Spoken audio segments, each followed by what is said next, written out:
రాయదుర్గం నియోజకవర్గంలో టీడీపీ నేత మారుతి పోలీసులపై దౌర్జన్యం. కానిస్టేబుల్ చొక్కా పట్టుకొని దాడికి యత్నించిన టీడీపీ నేత మారుతి మద్యం మత్తులో వీరంగం సృష్టించారు.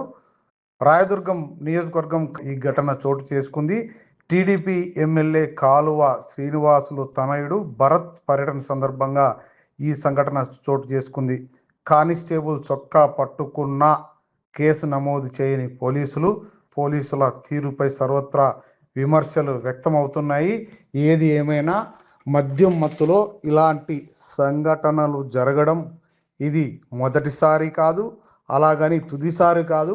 అప్పుడప్పుడు కార్యకర్తలు ఇలాంటివి జరుగుతుంటాయి. మరి పోలీసులు సంయమనం పాటించి చూసి చూడనట్లు వదిలేస్తుంటారు. బట్ ఏది ఏమైనా ఇక్కడ టీడీపీ నేత కావడంపై కొంచెం విమర్శలు అయితే వస్తున్నాయి.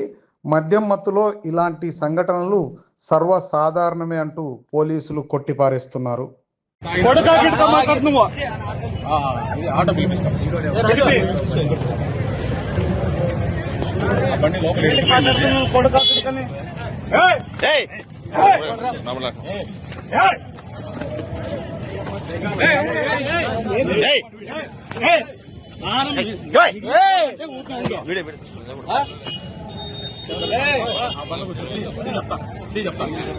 ఇది చాలా అయిపోయింది.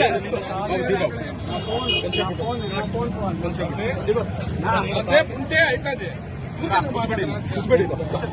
కూర్చోబెట్టి